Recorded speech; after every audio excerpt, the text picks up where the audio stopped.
Hello, coin collectors out there. Welcome back to the Big D Coins channel. And we've got some coins here that commemorate the 34th President of the United States of America. That is Dwight D. Eisenhower. And people really enjoy these coins because they are so huge. At least the coin collectors do. People that use them in circulation, I think, stopped using them quite a long time ago because they did not enjoy them. They are rather big coins. And actually, they're huge, humongous coins. They have a diameter of 38.1 millimeters. So very, very, very big coins. And we're going to talk about how much they are worth and what to look for as far as error coins with these particular series. All right, but before we get into that, if you've been enjoying these Big D Coins videos, please do like, comment, subscribe. As I'm sure you guys know, that does help promote the channel a little bit, so appreciate any of that and any comments that I get, encouragement or criticism, ways I can improve. All right, so I've got these coins right here. I've got about one from each year, and we're going to look at them and we'll get into it. All right, so this particular series was made from 1971 until 1978. There was a special coin made in 1976, the Bicentennial coin, so we'll touch upon that one as well. All right, so you're looking at it right here.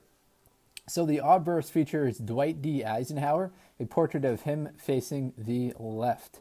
It's a pretty simple design coin. We see Liberty at top here. In God We Trust, and the date right there. If there are mint marks, which I have some on my other coins, they'll appear right there. So 71 was the first year that they came out. There were 47.7 million made at the Philadelphia Mint, which is one of these ones that don't have the mint marks. There were 68 million made at the Denver, and that's all that were made in 1971. In 1972, it gets a little more special because we have a error coin. This one right here is documented in the Cherry Picker's Guide as a potential error coin. 1972 Variety 2. So there are a couple different varieties apparently with these error coins, but I'm going to show you where to look for to spot the second variety. So you got to look on the reverse of the coin. Just to give you a basic understanding of what you're looking at here on the reverse, since I didn't mention it earlier. The reverse has the Apollo 11 mission insignia, an eagle holding an olive branch flying above the moon with the Earth in the background. So the error coins that are known out there take place right up here around the globe. So here's a description from the Cherry Picker's Guide. Earth is of this particular error coin that I'm recommending you check out the 1972 for. Earth is rounded and the Caribbean islands are blended into a single area that is difficult to detect among the general marking along the eastern United States. On all other reverse varieties, the Caribbean islands are raised and distinctive.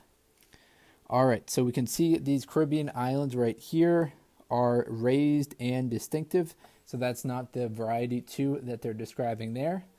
The variety would be if these islands right here were kind of blended into the United States coastline up above, then that would be the error that they are describing in the Cherry Picker's Guide. As you can see, that right there is a very small, very detailed area. So it's an area like that is often subject to mint errors or not real clean mint strikes. So when the die smashes down, if the die gets worn out, it means it smashes a lot of different coins. Then at the end of it, it gets kind of worn out and the designs stop appearing so good. So that's what you can kind of see here. I don't think it's an error coin, but the design, the features aren't as distinctive as, they would be if it was a earlier minted coin. So if you look at this one right here, you can see kind of a little bit different pattern in the Caribbean islands. So this one, I would imagine, was from a earlier mint. So you just look at how different that is right there from this one right here. So you can see this one's got like different islands altogether than that one right there. So that's what you need to look for when you're looking at the 1972 Eisenhower Dollar for special varieties. This particular one is dated 1974, but 1972 is the Cherry Picker's Guide variety that's mentioned in here. So we've talked about these coins. Now let's get into this one right here. This is the 1976 one that I mentioned at the top of the video. As you can see at the bottom here, 1776 to 1976. This is part of the Bicentennial, Bicentennial being the 200th anniversary of the independence of the United States of America. So we've got some great features on the back here that symbolize kind of that independence. We've got the Liberty Bell and we've got the moon. So that's kind of where it started with the Liberty Bell right there. And then we've got the moon. That's where it kind of was at the current time in 1976 with the Apollo 11 mission landing on the moon. The obverse is the same as the other ones, except for it's just got the 1776 to 1976 at the bottom. It's still got the portrait of Eisenhower on the obverse. All right, so the American Revolution, obviously, is this what it commemorates the 200th anniversary of. As far as mintages go, in 1976, there are a couple different varieties. There's block lettering variety.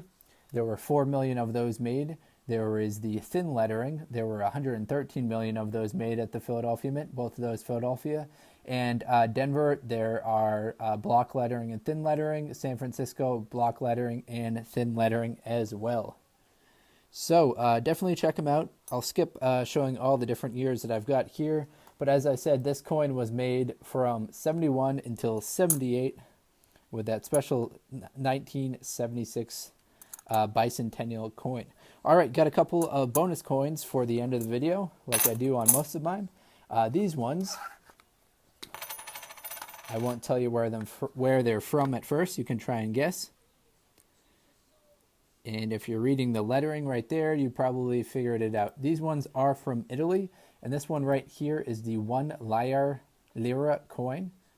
Its metal content is acromatial, which I think is like they use like electricity to kind of like manipulate the metal a little bit, and they create this different kind of coin right here.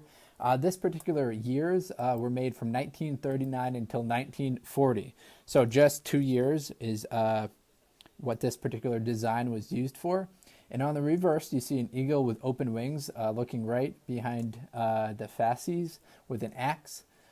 Below, the savory shield divides the value. So you see the shield down at the bottom there, dividing the value, which is 1 lira.